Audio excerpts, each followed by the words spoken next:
মুজাদ্দিদ আল-ফিসানি রহমাতুল্লাহি আলাইহি বাদশা আকবর জেলখানার ভিতরে ঢুকায় দিল। মুজাদ্দিদ আল-ফিসানি রহমাতুল্লাহি আলাইহিকে জেলখানার ভিতরে বাদশা আকবর ঢুকায় দিয়া বাঘ ছেড়ে দিল। বাঘ আর বাদশা আকবর জেলের বাহির থেকে তাকায়, মনে মনে দেখতে মন চায়, দেখি হুজুরে কেমন করে বাঘে খায়, আমারও একটু দেখতে মন চায়, দেখি কলিজাটা কেমনে খায়, দেখি গোশতগুলি কেমনে খায়, দেখি হাড্ডি মাংসগুলা বাঘে কেমনে খায়। হিংস্র বাঘ মানুষ দেখলে পরে আরো হিংস্র হয়ে যায়। বাদশা আকবর সৈন্য সামন্ত লইয়া জেলখানার বাহির থেকে তাকায় তাকায় দেখতেছি, হঠাৎ করে দেখে যেই বাঘটারে সারল মুজাদ্দিদে আল-ফিসানিকে খাওয়ার জন্য, তার উপরে হামলা করার জন্য, এই বাঘ তার কাছে যাইয়া আল্লাহর ওয়ালির পায়ের নিচে যাইয়া আস্তে করে বসে গেল, লেজটা নাড়তে শুরু করলো। লেজ নাড়ে নাড়ে বুঝাইতেছে, ও আল্লাহর ওয়ালি, আপনার সিনার মধ্যে আমার মালিকের কালাম, আপনার সিনার মধ্যে আমার মালিকের কালাম, আপনার দাম, আপনার মর্যাদা মানুষ না বুঝলো, বাদশা আকবর আপনারে না চিনলো, আমি বাঘ আপনাকে চিনে ফেলেছি। লেজ নাড়ায় আর বুঝায়, আমি আপনাকে খাওয়ার জন্য আসি নাই, আমাকে পাঠাইছে আপনাকে খাওয়ার জন্য, কিন্তু আমি আপনাকে খাওয়ার জন্য আসি নাই, বরং আমি এসেছি আপনার খেদমত করার জন্য। আপনার পা মোবারকটা উঠায় দেন। মুজাদ্দিদ আল-ফিসানি বাঘের নমুনা দেখা তার মনের কথাটা তিনি বুঝে গেলেন, আল্লাহ অন্তরে ঢুকায় দিলেন, নিজের পাটারে উপর করে ধরলেন, আর বাঘ জিহ্বা বের করে পায়ের তালা চাটতেছে। একটু জোরে আওয়াজ দিয়া সুবহানাল্লাহ। मैं तालिब मौला हूँ मेरे इश्क़ निराला,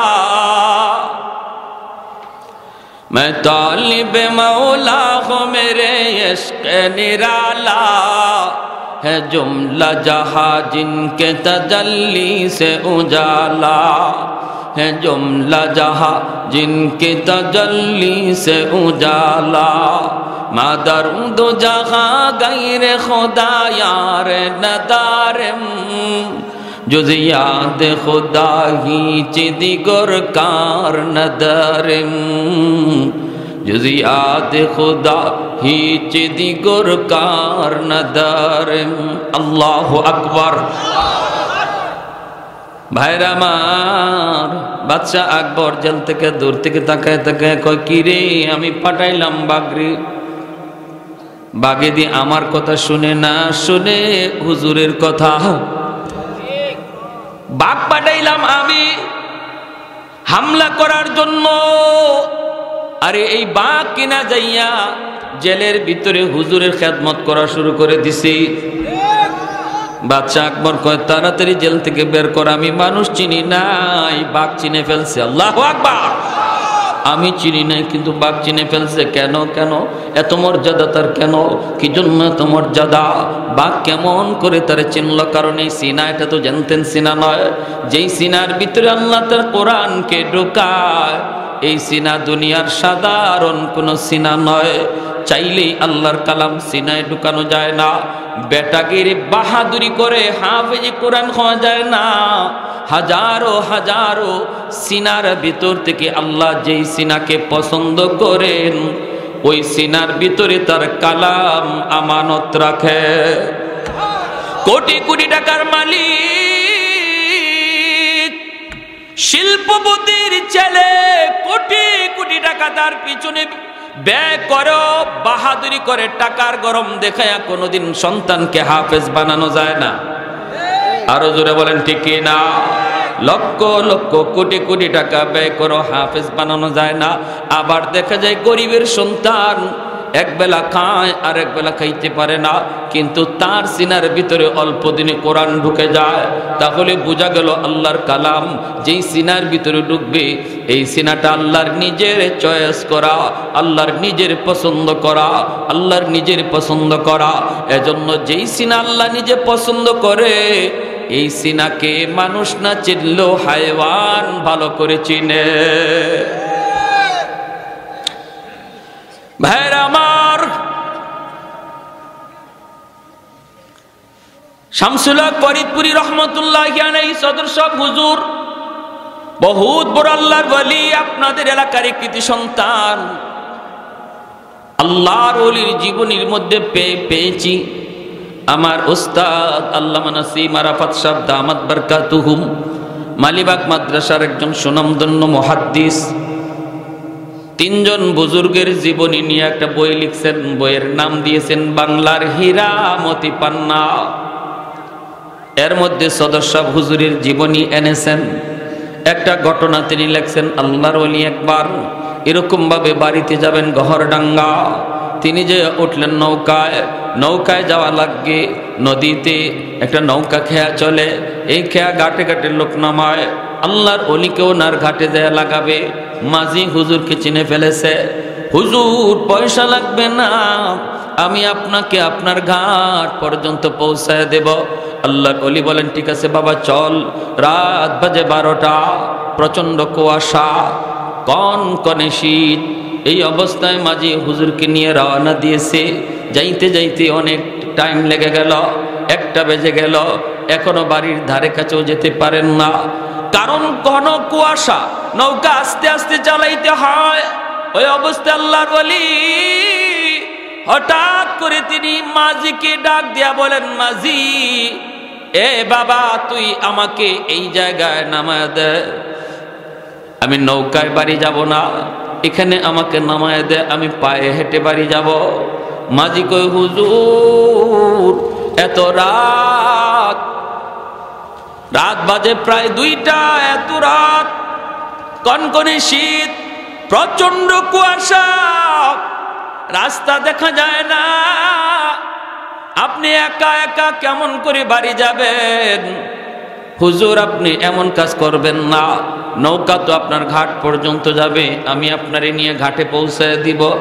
আল্লাহর ওলি ডাক দেয়া বলেন, মাঝি এ বাবা তুই বুঝবি না, আমাকে এখানে নামায় দে, আমি হাওর পাড়ি দিয়া বাড়ি যাব।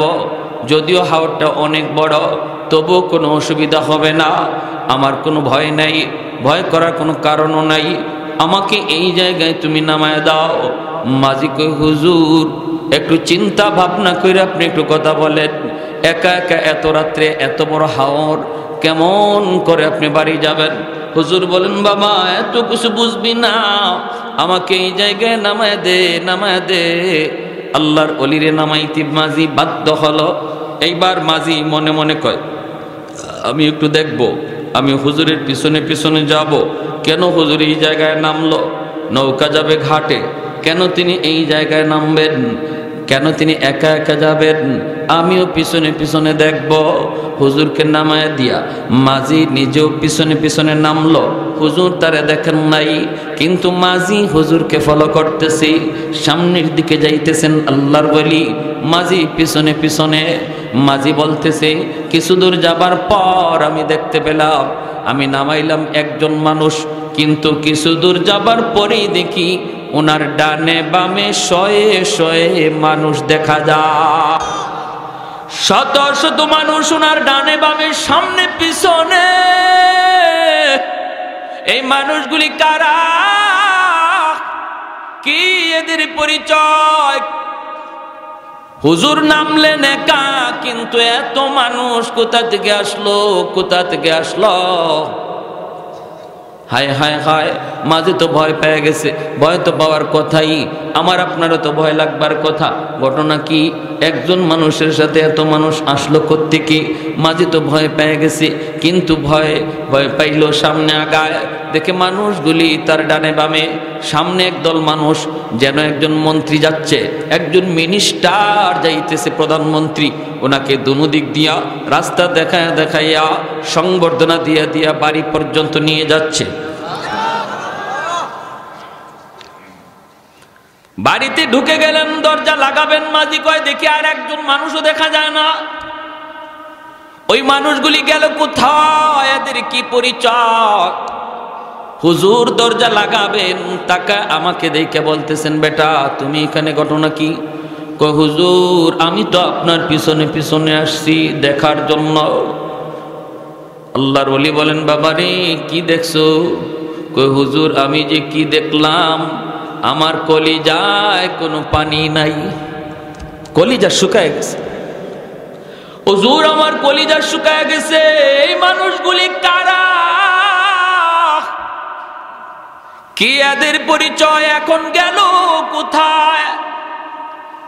আল্লাহর ওলির সাথে সাথে মাঝির বুকে চাপ দিয়ে কই মাঝি সাবধান বাবা, কারো কাছে কথাটা বলবি না। সুবহানাল্লাহ জোরে কর।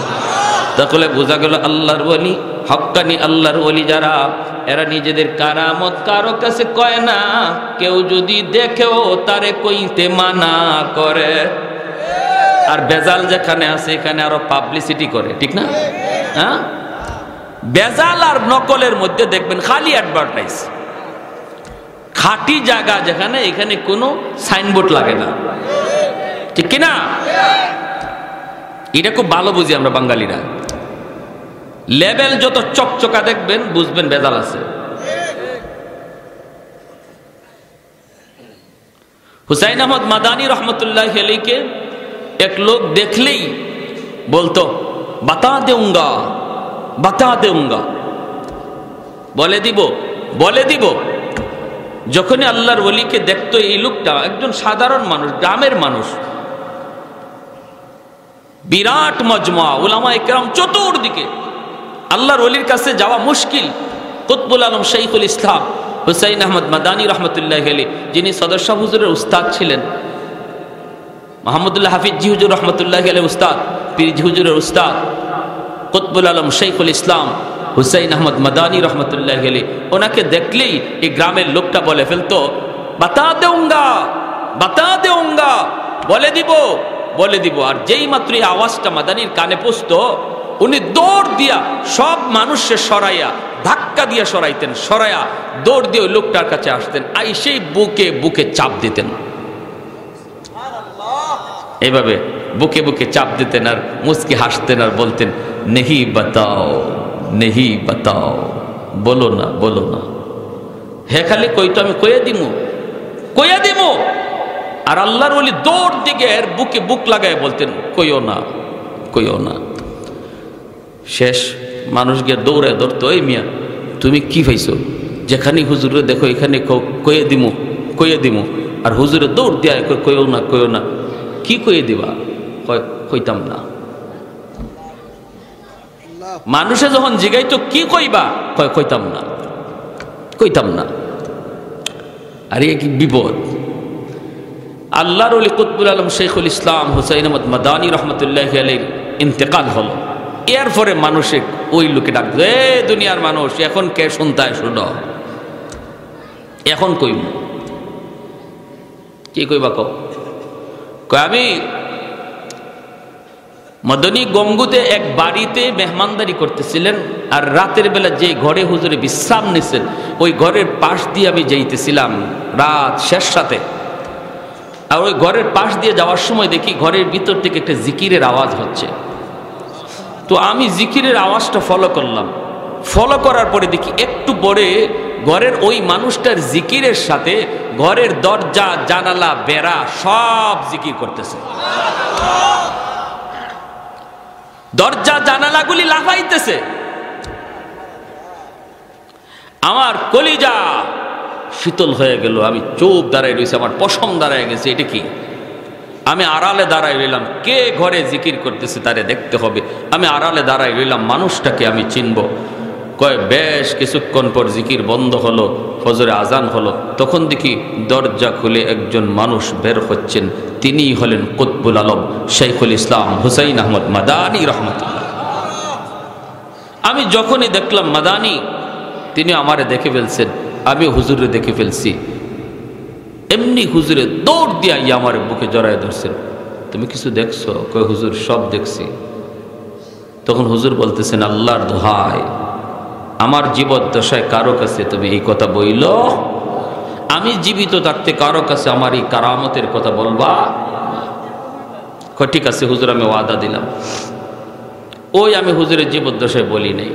কত এইভাবে হুজুরে দেখলে পরে যে তুমি বলতা কয়ে দিমু এটা কেন করতা? কয় আরে ভাই আমি তো এরপরে হুজুরের এত আশিক হইছি মাদানি আসছেন কোথাও এই খবর পাইয়া আমি যাইতাম, কিন্তু হুজুরের সাথে বুক মিলাবো হাত মিলাবো কেমন করে? তোমরা উলামায়ে কেরাম যেইভাবে হুজুরে বের দিয়া রাখো আমার মতো সাধারণ পাবলিক যাওয়ার তো কোনো সুযোগই নাই। এজন্য আমি একটা কৌশল বানাইছিলাম, হুজুরে দেখলেই কইতাম কয়ে দিমো, তখনই আর আমার যাওয়া লাগতো না, হুজুরে আইসা আমার আঞ্জা দিয়ে ধরত। আমি কেন যাব? হুজুর আসবে। এখন সুবহান, কি বুদ্ধি দেখছেন? এই জন্য আমি এই কথা বলতাম। আহা, এজন্য খাঁটি আল্লাহর ওলিরা নিজেদের কারামতের কথা খুব গায়ে গায়ে ফিরেও না, আর কেউ দেখলে তারে আর বলতেও না করে, ঠিক কিনা ভাই? তো সদস্য হুজুর এই মাঝিরে বলতেছেন, বাবা কি দেখছো? হুজুর এই মানুষগুলা গেল কই? এরা কারা? এদের পরিচয় কি? তখন আল্লাহর ওলি ধরে বলছে, বাবা তুমি কারো কাছে কইও না, আমি কথাটা বলবো। হুজুর বলেন। আমি ওয়াদা দিলাম বলবো না।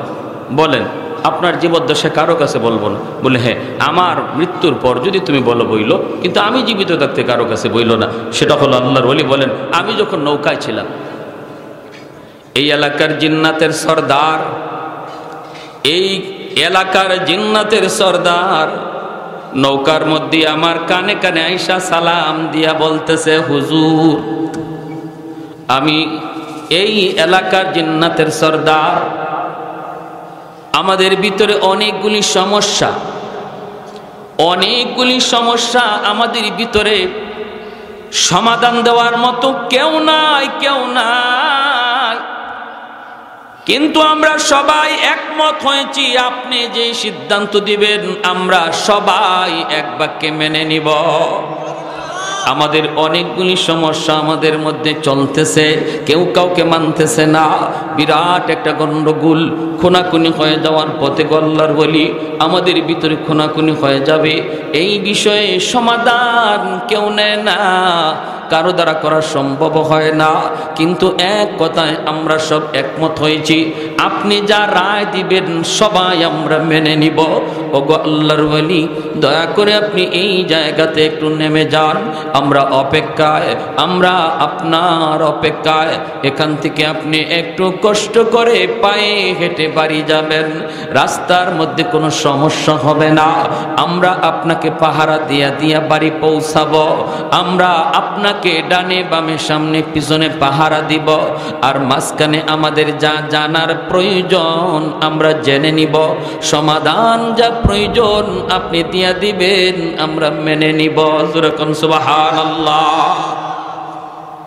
এজন্য আল্লাহর নবী বলে, ইন্নাল আলিমা ইস্তাগফিরু লাহু মান ফিল আরদ ওয়া মান ফিস সামা হাত্তাল হিতানু ফি জাওফিল মা। এ দুনিয়ার মানুষ, তোমরা যদিও একজন ছোট বাচ্চা যে মাদ্রাসায় পড়ে হাফেজ হয়, এখনো কোরআনের হাফেজ হয় নাই, কিন্তু মাদ্রাসায় ভর্তি হয়ে গেছে, তোমরা মনে কইরো না এই ছোট বাচ্চাটার কোনো দাম নাই। এই ছোট বাচ্চাটা বুঝি একদম সাধারণ ছোট বাচ্চার মতো, 10টা ছোট বাচ্চার মতো তোমরা তারে মনে করো না। এই ছোট বাচ্চাটা যদিও ছোট্ট, কিন্তু তার জন্য গাছের পাতাটা পর্যন্ত দোয়া করে। তাহলে বলুন, আমি আপনি মায়া করা দরকার আসেনি না নাই? কদর করার দরকার আসেনি না নাই?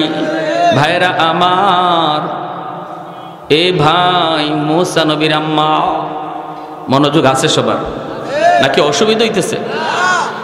মুসা নবীর আম্মা বহুত বড় একজন জলিলুল কদর পয়গম্বর মুসা কালিমুল্লাহ।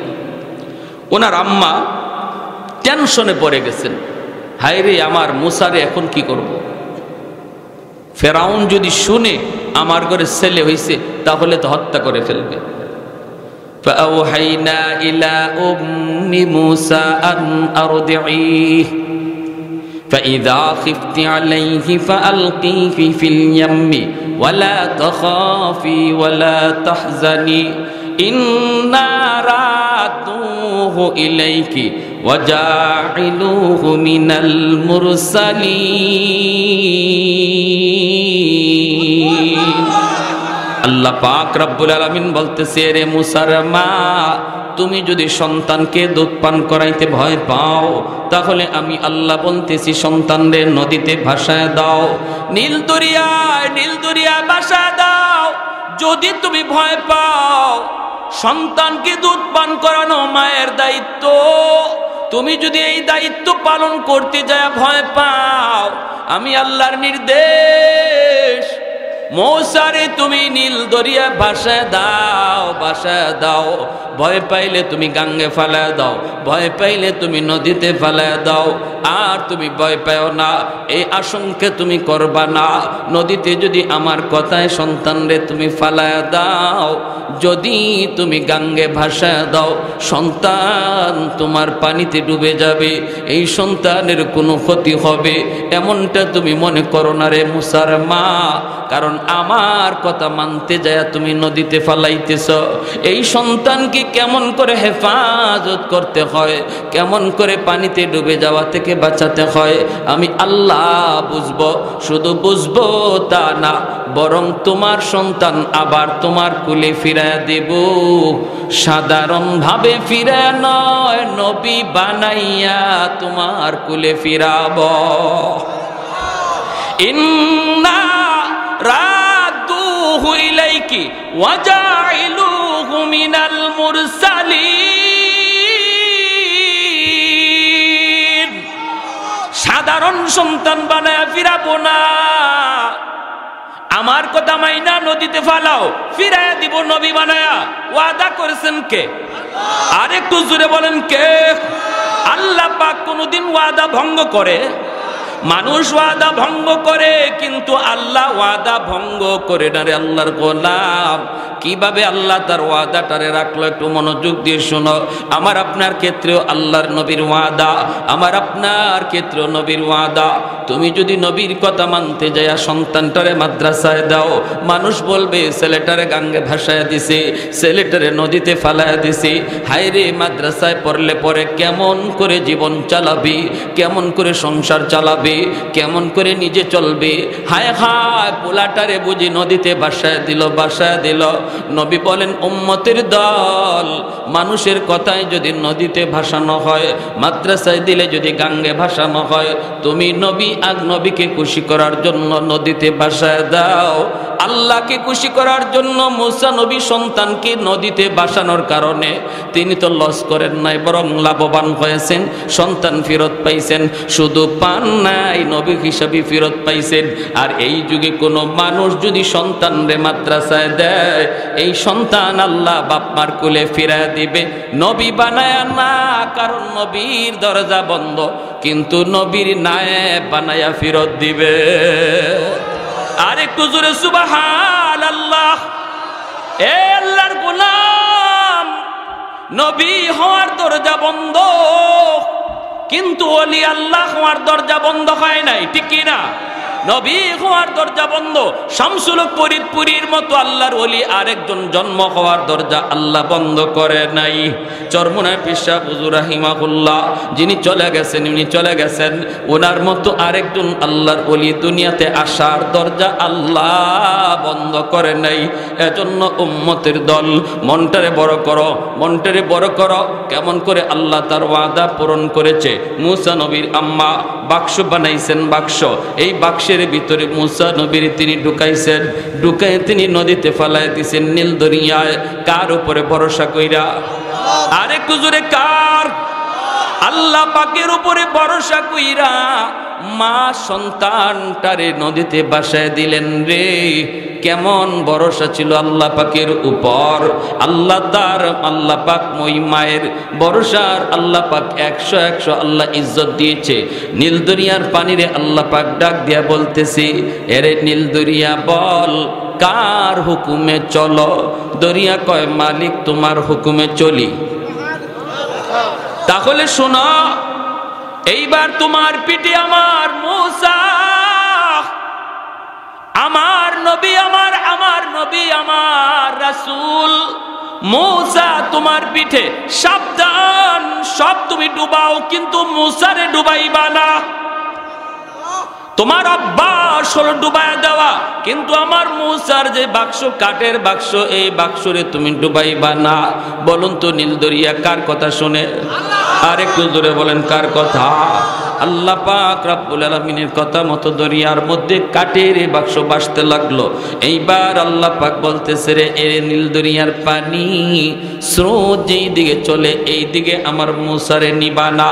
আমার মূসার বাক্স স্রোতের উল্টা দিকে চালাও, উল্টা দিকে চালাও। কারণ আমি আল্লাহর কুদরত জানতেন কোনো কুদরত নয়। মানুষ যা পারে না পারে কে? মানুষ যা পারে না পারে কে? এর নাম হলো আল্লাহর কুদরত, ঠিক কি না? আমাদের যুক্তি যেখানে শেষ, ওখান থেকে আল্লাহর কুদরত শুরু হয়। মানুষের বুদ্ধি বিবেক যেখানে ফেল, সেখান থেকে আল্লাহর কুদরত শুরু।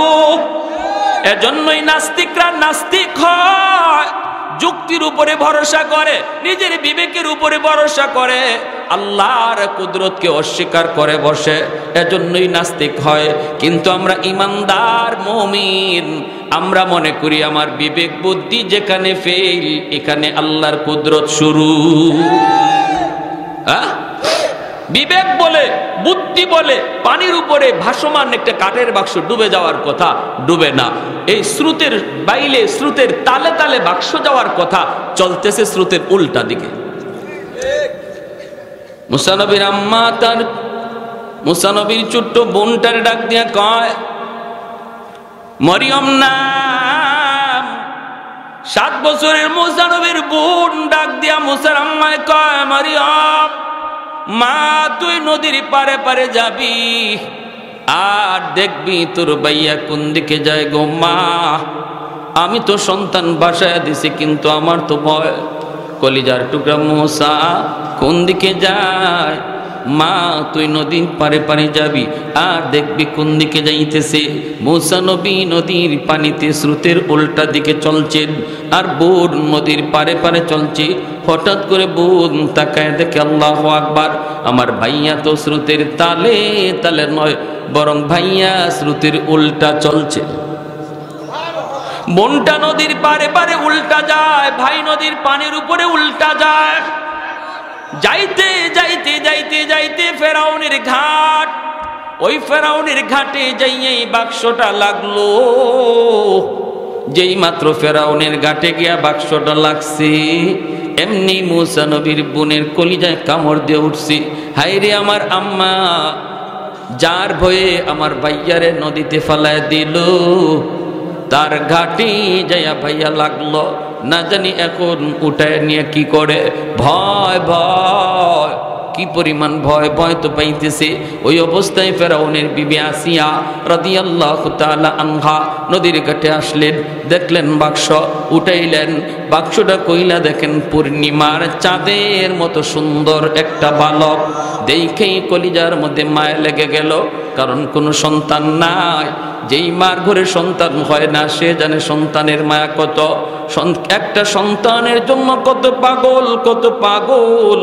কোলের ভিতরে নিয়ে চুমু খাইতেছেন, আদর করেন। আর ফেরাউনের কাছে নিয়ে হাজির হয়ে গেলেন, ডাক দিয়ে বলতেছেন, স্বামী গ, ও স্বামী তাকে দেখো, নদীর ঘাটে একটা বালক পেয়েছি, একটা বালক। দেখো না, চেহারাটা পূর্ণিমার চাঁদের চেয়েও বেশি সুন্দর। কারণ আল্লাহ যেই যুগে যার নবী বানান, ওই যুগের সবচেয়ে সুন্দর কইরা নবীরে আল্লাহ বানান। যেরকম সুবহানাল্লাহ।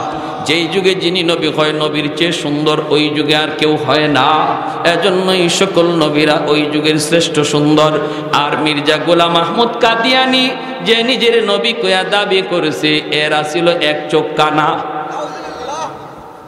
চোখ একটা, কোন নবীর এক চোখ কানা ছিল না, কোন নবীর গায়ে কোনো খুঁত ছিল না।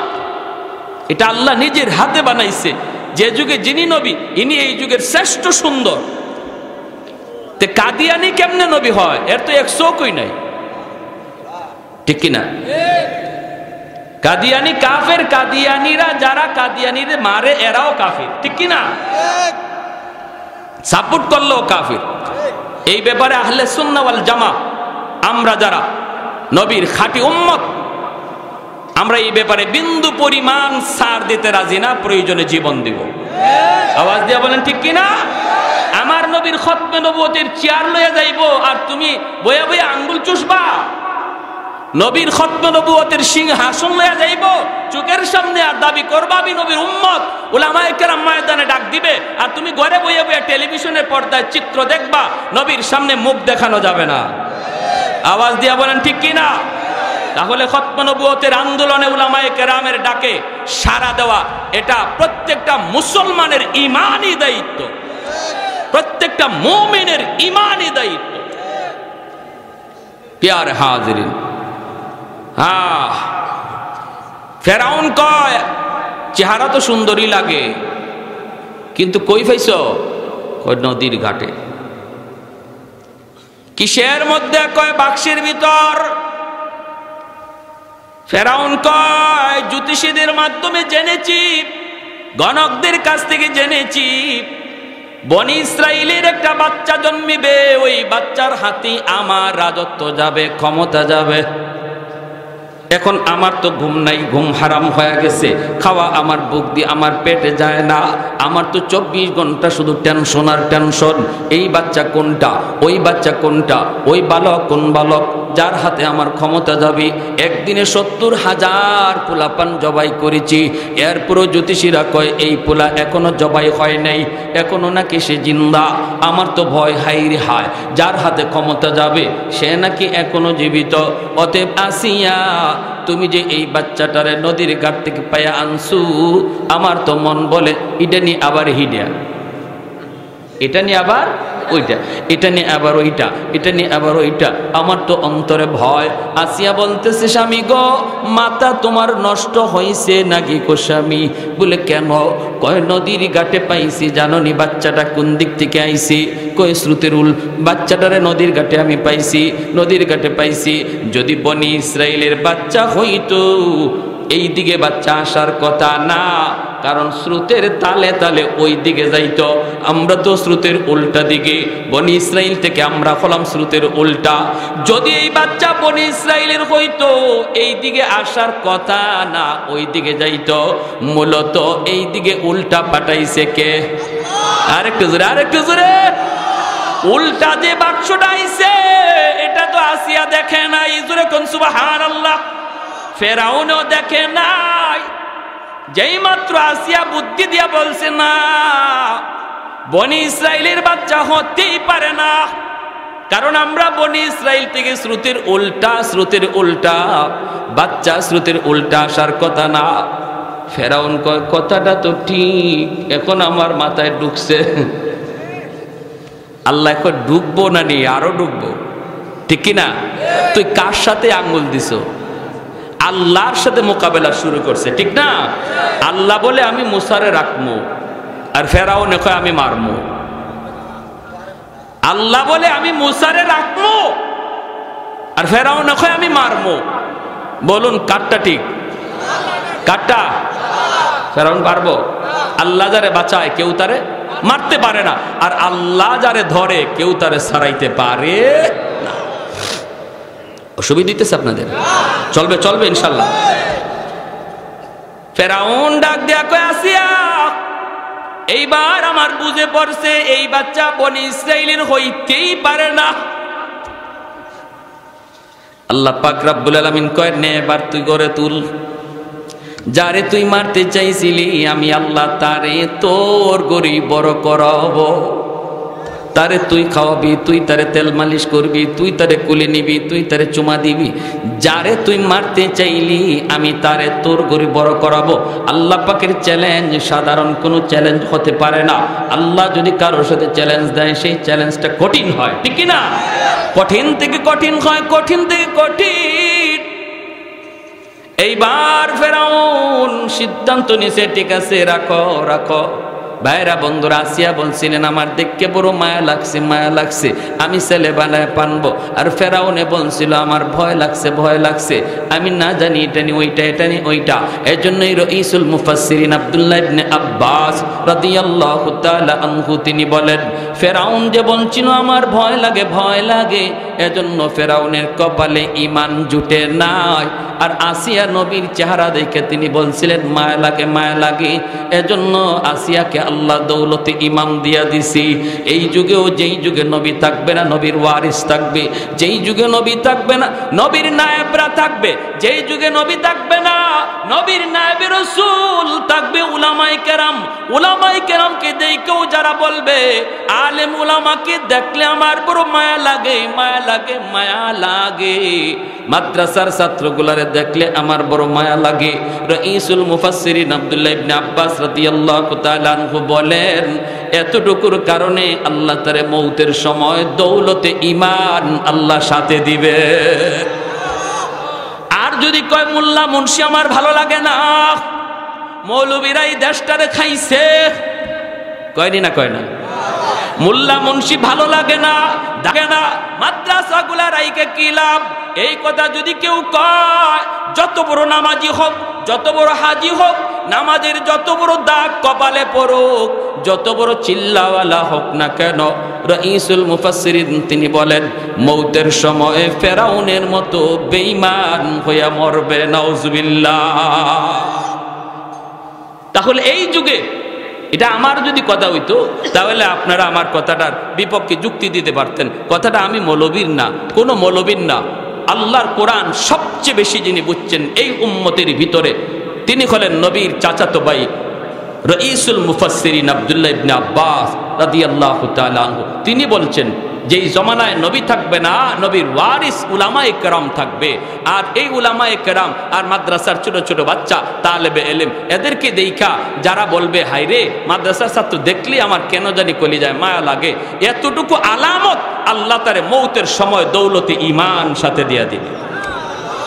আর যদি বিদ্বেষ কেউ রাখে, মাদ্রাসার ছাত্র দেখলে তার ভালো লাগে না, আরো চুলকানি উঠে, এরকম যদি হয়, অ্যালার্জি যদি থাকে, তাহলে খবর আছে, যত বড় হাজি হই, যত বড় নামাজি হই, ঈমান সাথে যাবে না। কঠিন বিষয়, মনে রাখবেন। ফেরাউন কয় ঠিক আছে, এখন বাচ্চা তো রাখছো, কিন্তু লালন পালন কর্ম কেমনে, খাওয়াইতে হবে না, দুধের বাচ্চা তো। ফেরাউন কয় ঠিক আছে, এবার দেখো আমার রাজ্যের ভিতরে মহিলাদের খবর দাও, যাদের বাচ্চা আছে, দাস দাসীদেরকে খবর দাও, যেই সমস্ত দাস দাসীদের বাচ্চা আছে ওই মায়েদেরকে খবর দাও, দেখো না বাচ্চাটা দুধ খায় কিনা, কারো বুকের দুধ খায় কিনা। অনেকগুলি মহিলাকে দাইমাকে হাজির করা হলো। আল্লাহ পাক রব্বুল আলামিন মূসা নবীকে ইশারা দিয়া বলতেছেন, এরে মূসা, নবীগণ যদিও তারা শিশু হন কিন্তু আল্লাহ তাদেরকে বড় মানুষের বুঝ দিয়া রাখেন। আল্লাহ ইশারা দিয়া দিছে, এরে মূসা, ফেরাউনের সাথে আমি আল্লাহর মোকাবেলা মাত্র শুরু হয়েছে, মাত্র শুরু হয়েছে, এখানেই আমি আল্লাহর কুদরত শেষ না, সামনে এরে আমি আরো ত্রিভুবন দেখাবো, শস্য ফুল দেখাইমু ফেরাউন রে। অতএব ফেরাউন যেই মহিলাদেরকে ডাকছে তোমাকে দুধ খাওয়ানোর জন্য, আমি আল্লাহ বললাম কারো বুকের দুধ তুমি খাইবা না। মহিলা হাজির করা হয়েছে, মুসা নবীরে দেওয়া হয় দুধ খাইবার লাগে, মুখ ফিরাইলায়, দুধ লাগায় দুধ খাওয়ার জন্য, উনি মুখ ফিরাই নেয়। আলি মুখ ফিরায় না, ওয়া ওয়া কয়া কান্না, শিশু বাচ্চাদের কান্না আছে না, দুধ খাওয়ার কান্না, মার দুধ চাইতেছে, ওয়া ওয়া কয়া কান্না। ফেরাউন কয়, আসিয়াও টেনশনে, ফেরাউনও টেনশনে, আসিয়ার তো চেহারা বিমর্ষ হয়ে যাইতেছে, হাই রে এত আশা করে বাচ্চাটারে আনলাম, পালমো বাচ্চাটারে সন্তান কয়া পালমো, আমার আম্মুকে ডাকবো, হ্যাঁ, কিন্তু বাঁচাইমু কেমনে, দুধ খাওয়াবো কেমনে, দুধের বাচ্চারে টুস বিস্কুট খাওয়াই লইব, এত মায়ের বুকের দুধ লাগবে। ওর বুকের দুধ খায় না, মুসানবী কাঁদতেছে। আর মুসানবীর বোন মরিয়ম সায়াসে আড়াল থেকে দেখতেছে সব দৃশ্য। ওনার তো বোনের তুই মনে মনে বয়, আল্লাহ রে আমার ভাইয়াটারে তুললে নিতেছে, না জানি এই জল্লাদে নিয়ে আবার জবাই করে লায়। দেখে না আনার পরে দিয়ে এখন আমার ভাইরে মারে না, বরং আমার ভাইয়ারে নিজের সন্তান কইয়া পালতে চায়, লালন পালন করতে চায়। হ্যাঁ, এখন তো আমার ভাইয়া কারো দুধ খায় না, এখন ভাইয়ারে কিভাবে পালবে, কিভাবে বাঁচাবে? মুসা নবীর বোন আইসেই ডাক দিয়া কয়, জাহাপনা, ছোট্ট মায়া। সবাই চাইছে কিসে? আমি একটা মহিলার নাম বলবো, মনে হয় ওই মহিলার দুধ এই বাচ্চাটায় খাইব। ফেরাউন কয়, এদিকে আয়। তুই কেমনে বুঝলি ওই মহিলার দুধ এই বাচ্চায় খাইব? এটা তুই কেমনে বুঝলি? তাহলে কি বাচ্চার মা কে তুই জানোস নাকি? সুরের মনে জোরে মতো, জোরে মতো, ছেলেটি মানুষ তো আমি, জোরে মাতো বা সুরের মনে, হের মনে তো এক টেনশন, ওইটা কোনটা, ওইটা কোনটা, ওইটা কোনটা, এটা জানি কোনটা, যার হাতে আমার রাজত্ব যাইব। এখন যেই কইছে আমি একটা মহিলার নাম কই, মনে হয় ওই মহিলার বুকের দুধ খাইব। ফেরাউন কয়, তাহলে কি তুমি মার খবর জানো না কি? ছোট মেয়ে বিপদ পড়ে গেছে, এখন কি করব? কয়, না জাহাপনা, মা হিসাবে বলি নাই। বুদ্ধি কে দিয়া দিছে? কে? মা হিসাবে বলি নাই। তাহলে কোন হিসাবে বলছো বুকের দুধ খাবে? মুসা নবীর বোন মারিয়াম ডাক দিয়া কয়, জাহাপনা, ওই মহিলার বুকের দুধ বড় মিষ্টি, যে কোনো বাচ্চা তার দুধ খায়, যে কোনো বাচ্চা তার বুকের দুধ খায়। এজন্য আমি বলছি ওই মহিলার বুকের দুধটাই বাচ্চায় খাবে। ফেরাউন কয়, আচ্ছা, তাহলে তো তুমি ভালো একটা সংবাদ দিয়েছো, ওই মহিলারে যায় খবর দাও। মুসা নবীর বোন দৌড়ায় বাড়িতে আসলেন, আয়েশা মাকে বলতেছে, আম্মু গো, ও আম্মু, ভাইয়ার খবর নিয়ে এসেছি, আমার ভাইয়ের খবর নিয়ে এসেছি। মুসা নবীর আম্মায় কই, মারে ক আমার বউসা কোন দিকে গেছে, কি হয়েছে রে মা, একটু ক। মরিয়ম ডাক দেয়া কই, মা টেনশন করো না, টেনশন করো না, কিন্তু মা গো বড় ভয়, বড় ভয়। বলে কিসের ভয়? কই, যেখানে বাঘের ভয় সেখানে রাত। জোরে বলেন না, যেখানে বাঘের ভয় সেখানে রাত হয়। ফেরাউনের ভয়ে আমার ভাইরে তুমি নদীতে ভাসা দিছো, কিন্তু ওই ফেরাউনের ঘাটেই যাইয়া ভাইয়া লাগছে। কস কি? এরপরে কি আমার ছেলের জবাই করে ফেলেছে? না না মাগো, আমার ভাইয়ারে জবাই করে নাই, আসিয়া বুকে কইরা নিয়ে গেছে, আদর কইরা কইরা ফেরাউনে নিয়ে দেখাইছে, ফেরাউনেরও মায়া লাইগে গেছে। এখন দুজনে সিদ্ধান্ত নিছে আমার ভাইয়ারে তারা পালবে, সন্তান বানায়া পালবে। আসিয়া তখন আসিয়া আর ফেরাউনের খবর যখন বনে জানায় দিল, কয়ার পরে কি হয়েছে? কয়, আম্মু গো, এর পরে খবর আরো বড় জটিল। ভাইয়ারে বুকের দুধ খাওয়াইতে চায়, ভাইয়া তো কারো দুধ খায় না, কারো দুধ খায় না। আমি তো ফাঁক দিয়া বইলা দিছি তোমার কথা, কয়া তো পইরা গেছি বড় বিপদে। ফেরাউন তো আমার আটকাই দিছে। তাহলে ওই মহিলা এই বাচ্চার মা কিনা বল। আমি তো বুদ্ধি করে বলছি। কয়, কি বলছো? কয়, এমনে কইছি। কি কইছো? মা গো, এমনে কইছি, ওই মহিলার বুকের দুধ বড় মিষ্টি, যে কোনো বাচ্চা তার দুধ খায়। আল্লাহু আকবার। তাহলে ব্রেনটা কার দেওয়া? আরো জোরে বলেন, কার দেওয়া? এ ভাই, এক বাপের দুই সন্তান, একজন গ্রামের সর্দার হয়, গ্রামের মোড়ল হয়, আর একজন বুকা হয়। এমন আসেনি না নাই? একজন দেশ চালায় আর একজন নিজে ভাত খাইতে পারে না, বুদ্ধি নাই, বুদ্ধি নাই। তাহলে বোঝা গেল দেমাগ কার দেওয়া, বুদ্ধি কার দেওয়া। শুকরিয়া আদায় করার দরকার আসেনি না নাই? জোরে বলি আলহামদুলিল্লাহ, আর একটু জোরে আলহামদুলিল্লাহ। ভাইরা আমার, ও মা তোমারে নিয়ে যাইতে বলছে, তোমারে নিয়ে যাইতে বলছে। মুসা নবীর আম্মা এইবার রওনা দিয়েছেন, সন্তানের কাছে যাবেন।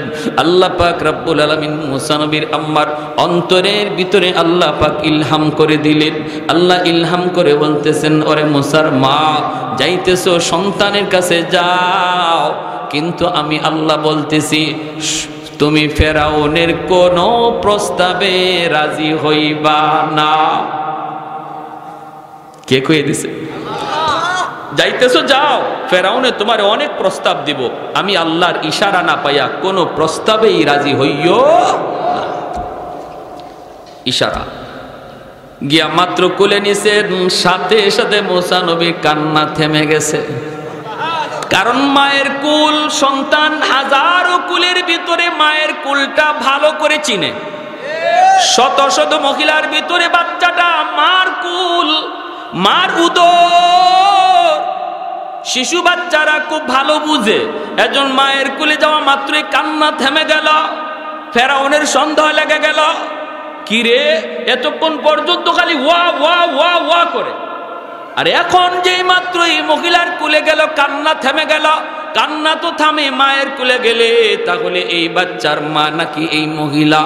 যদি এই মহিলা এই বাচ্চার মা হয়, তাহলে এই বাচ্চার বাড়ি বনি ইসরাইল, আর ইডা ওই হিডা, ইডা যদি বাচ্চার মা এটাই হয়, তাহলে বাচ্চার বাড়িও বনি ইসরাইল, আর আমার জ্যোতিষীরা যে কথা বলছিল ইডো হিডা।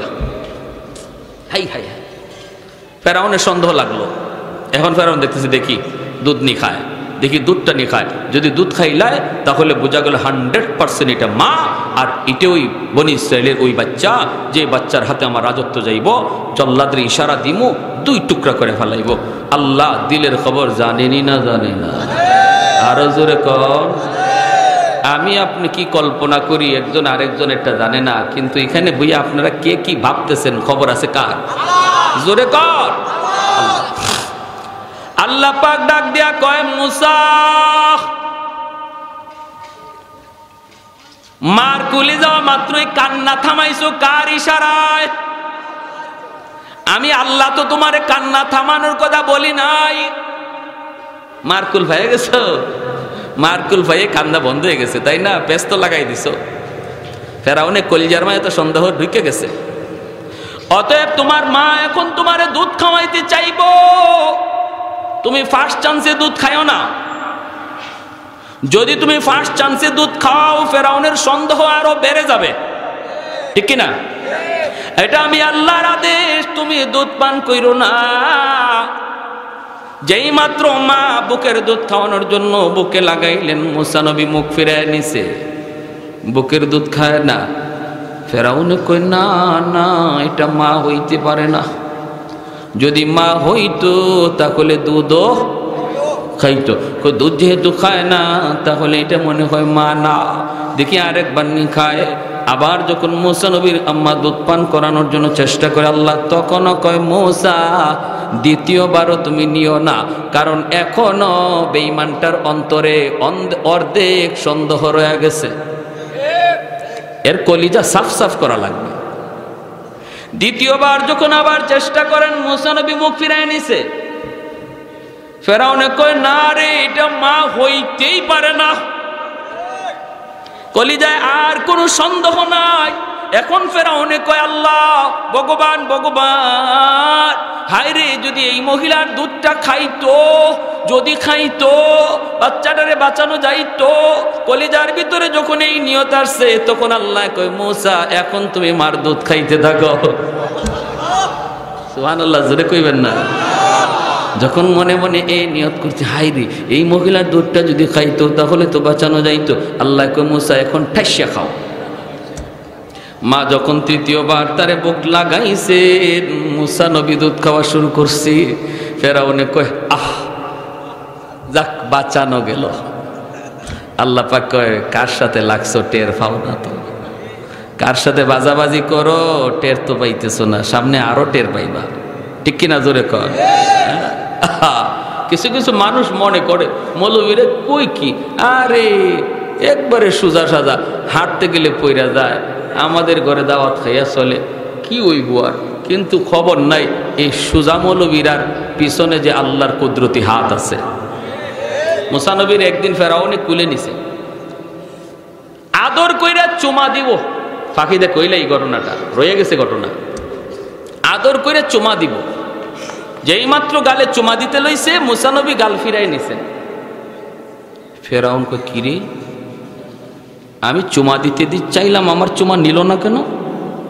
শুধু গাল ফিরাইছেন তা না, ফেরাউনের কুলে বৈশাই হাত বাইর কইরা ঠাসাইয়া ফেরাউনের গালে একটা চর খাইয়েই ফেরাউনে কয় আসিয়া,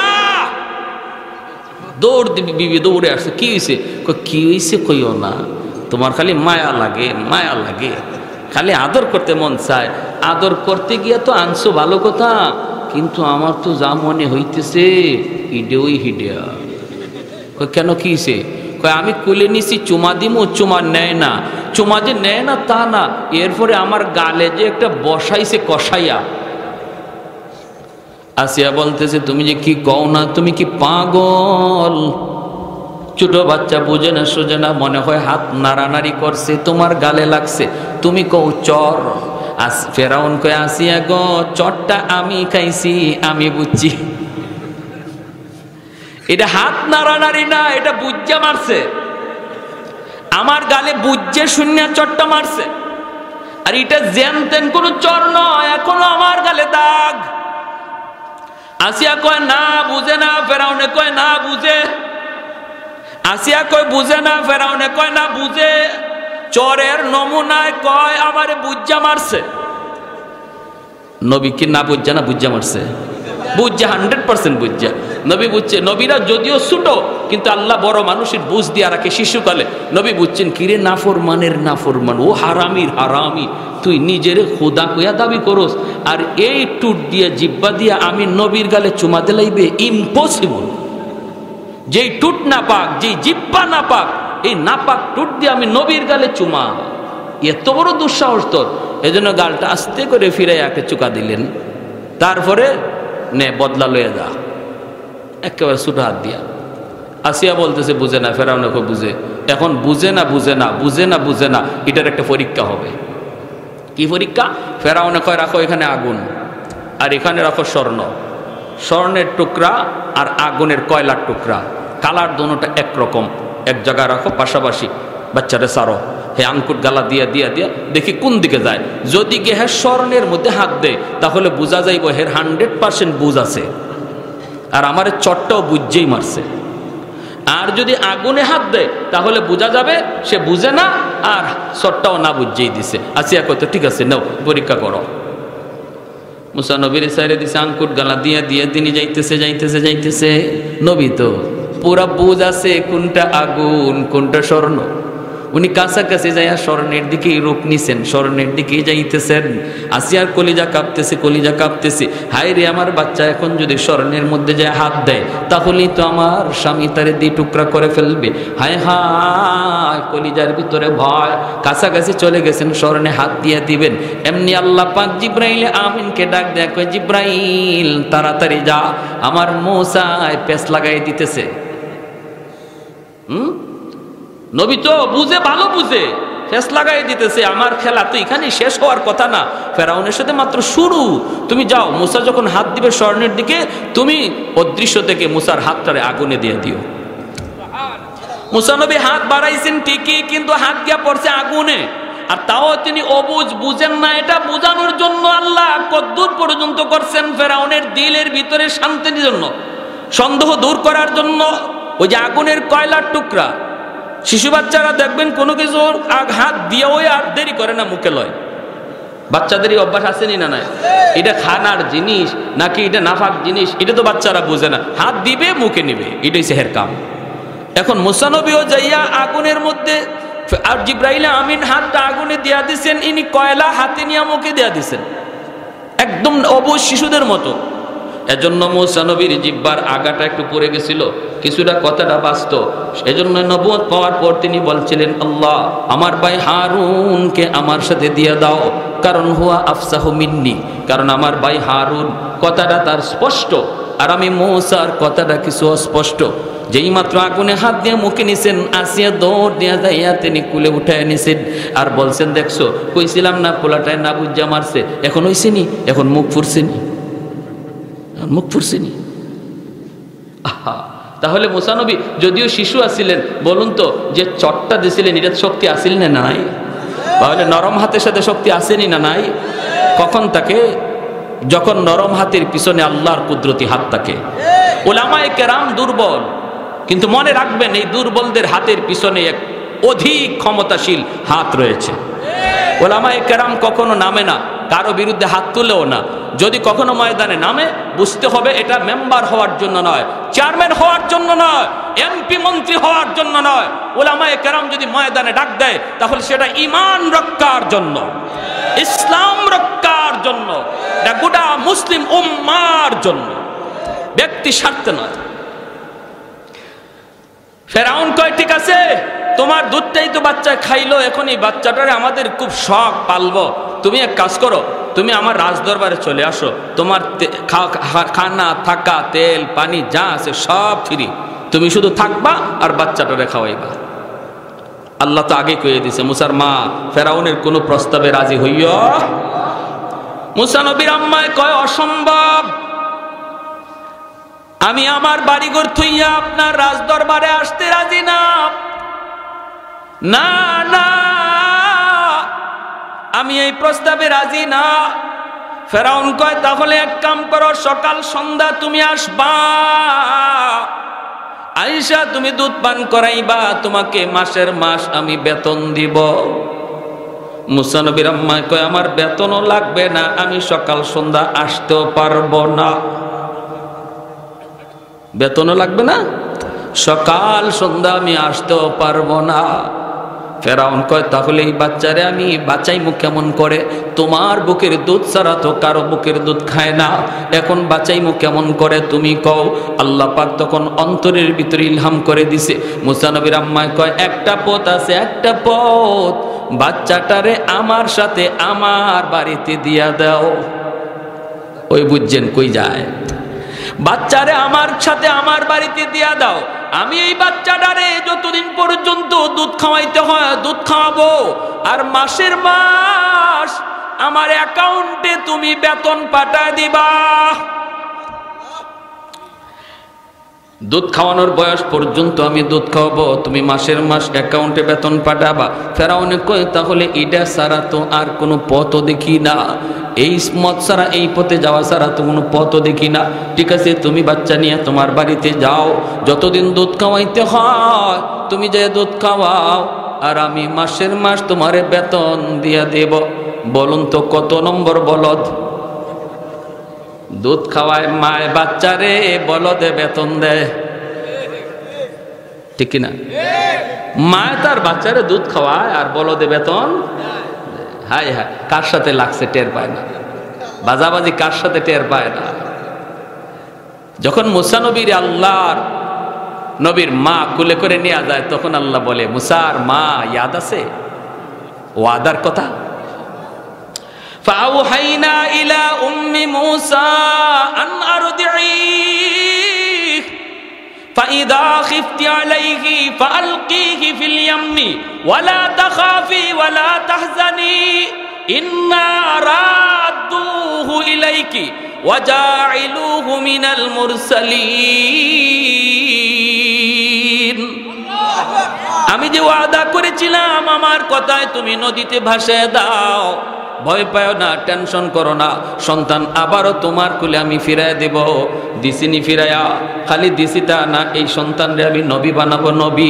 এজন্যই ভাইরা, এই যুগেও যেই সমস্ত মানুষগুলি, সমাজের মানুষ আপনাকে বলবে ছেলে মাদ্রাসায় দিলে পরে ছেলেটারে গাঙ্গে ভাসায় দিছে, নদীতে ভাসায় দিছে, এই বলাটা চলবে কেমনে, খাইবে কেমনে, সংসার পালবে কেমনে? আপনি বলবেন, যা, আমি আল্লাহকে খুশি করার জন্য, আমার নবীকে খুশি করার জন্য সন্তান মাদ্রাসায় দিলে যদি গাঙ্গে ভাসানো হয়, নদীতে ভাসানো হয়, আমি নদীতে ভাসায় দিলাম। মুসা নবীর আল্লাহ নবী বানায় আমার কুলে ফেরত দিছে, আর আমার আপনার সন্তান রে আল্লাহ নবী না, কিন্তু নবীর নায়েব বানায় ফেরত দিবে। জোরে কন্যা সুবহানাল্লাহ। আল উলামা ওয়ারাসাতুল আম্বিয়া। ভাইরে, এজন্য বলতেছিলাম, আমার আব্বা একজন সরকারি হেলথ ইন্সপেক্টর, আমার ইমিডিয়েট ছোট ভাই আইন মন্ত্রণালয়ের উপসচিব, বর্তমানে রানিং উপসচিব, ইমিডিয়েট ছোট। এরপরে ছোট ভাইটা আমেরিকা, নিউ ইয়র্কে ফ্যামিলি সহ। আমার আব্বা যখন আমার মাদ্রাসায় দেন, চাচারা বিরোধিতা করছে। আমার চাচারা, আমার গোষ্ঠীর ভিতরে কেউ মাদ্রাসায় নাই, সবাই জেনারেল শিক্ষিত, বড় বড় দায়িত্বে। আমার চাচারা নিষেধ করছে, পোলাটারে কি করবা? ক্লাস 5-এ আমি ক্লাস 5-এ বৃত্তি পাইছি স্কুলে। ক্লাস 5 পর্যন্ত বইরা আমি গেছি মাদ্রাসায়। বৃত্তি পাওয়া ছেলের আব্বা মাদ্রাসায় দিচ্ছেন। চাচারা বাধা দিছে, পোলাটা চলবো কেমনে? মানুষের কাছে ভিক্ষা কইরা কইরা চলা লাগবে, কয় কিনা? অথচ উলামায়ে কেরামকে আজকে সমাজে আল্লাহ পাক ইজ্জতের সাথে চালাইতেছে, ঠিক কিনা? সম্মানের সাথে আল্লাহ চালাইতেছে, রুজির মধ্যে আল্লাহ বরকত দিয়ে রাখছে।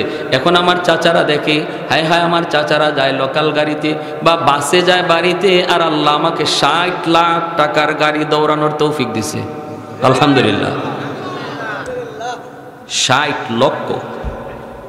আমার ভাই যে সচিবের গাড়িও 60 লাখ না। তাহলে আমার আব্বা মাদ্রাসা দিয়ে ঠকছেন? সচিব হইল আমার বাইরে এত মানুষে চিনে না, আমাদের এলাকাতেও এত মানুষে চিনে না।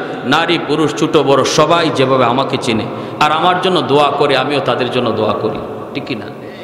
এজন্য দিলটারে একদম খালেস বানান, বড় করেন, কখনো ছোট না, পাক্কা ইরাদা করেন। আমি আল্লাহ, তুমি আমাকে কোরআনের হাফেজের বাবা বানাও, আল্লাহ আমাকে একজন আলেমের বাপমা বানাও, আল্লাহ একজন মুফতি মুহাদ্দিসের বাপমা বানাও, আল্লাহ হাসরের মাঠে আমি একজন হাফেজে কোরআনের বাবা হিসাবে পরিচয় দিতে চাই। এই নিয়তটা একদম দিলে পাকা ইরাদা করেন, আল্লাহ সন্তানকে কবুল করে নিবে, জগতে উজালা বানায় দিবে। সন্তানের কারণে আল্লাহ বাপ মাকে দুনিয়াতেও ইজ্জত দিবে, আখেরাতেও সম্মানী বানাবে, ঠিক কিনা ভাই? যারা মাদ্রাসায় দিছেন সন্তান, তারাও দিলটাকে বড় রাখবেন আর সর্বদা আল্লাহর কাছে কানবেন, ভালো করে ইয়াদ রাখবেন আপনার সন্তানকে আপনি দিতে পারেন নাই, আল্লাহ পছন্দ করছেন, আল্লাহ পছন্দ করে তারা মাদ্রাসায় নিয়ে আসছে। আর যে সকল মাদ্রাসার ছাত্ররা আছো বাবা, তোমরাও মনে রাখবা, তোমরা নিজের ইচ্ছায় মাদ্রাসা আসতে পারো নাই। কোরআন সিনায় নেওয়া সাধারণ কোনো বিষয় নয়, এটা আল্লাহর চয়েস লাগে, আল্লাহর নির্বাচন লাগে। আল্লাহ তোমার সিনাটাকে নির্বাচন করেছেন, হাজারো সিনার মতো তোমার সিনা নয়। একটা স্কুলের ছেলে যা পারবে তুমি তা পারো না। একটা স্কুলের ছেলে রাস্তায় দাঁড়ায় টেলিভিশনে খেলা দেখতে পারে, তুমি মাদ্রাসার ছাত্র তা পারো না, কারণ তোমার মাঝে আর তার মাঝে আকাশ পাতাল তফাৎ, আসমান জমিন তফাৎ। আল্লাহ তোমাকে হাজারো কোটি সিনার ভিতরে তোমাকে চয়েস করে কোরআনকে তোমার সিনায় আমানত রাখার দায়িত্ব দিয়েছেন। সুবহানাল্লাহ, জোরে কোন। এজন্য মাদ্রাসাকে কারা কারা অন্তর থেকে কদর করবো, হাত উঠে আল্লাহকে দেখাই। আল্লাহ তুমি প্রতিটা হাতকে কবুল করো, জোরে বলি আমিন, আরো জোরে বলি আমিন। এবং মাদ্রাসার যত হাজত আমরা সর্বদা মাদ্রাসার দিকে খেয়াল রাখবো। মাদ্রাসার যে একটা মসজিদ হুজুর আগে কালেকশন করছেন, জানি না কদ্দূর হয়েছে না হয়েছে, বাকি যা লাগবে আমরা সবাই সর্বাত্মকভাবে সহযোগিতা করব ইনশাআল্লাহ, ঠিক কিনা ভাই? হ্যাঁ, আল্লাহর ঘরের কাজ আমি যদি সাহায্য নাও করি তবুও কি আটকে থাকবে? কি কোন? মাদ্রাসার কাজ কেউ সাহায্য না করলেও কি আটকে থাকে? কিন্তু করাটা, সাহায্য করাটা বা সহযোগিতা করাটা, শরিক হওয়াটা, এটা আমার কপাল।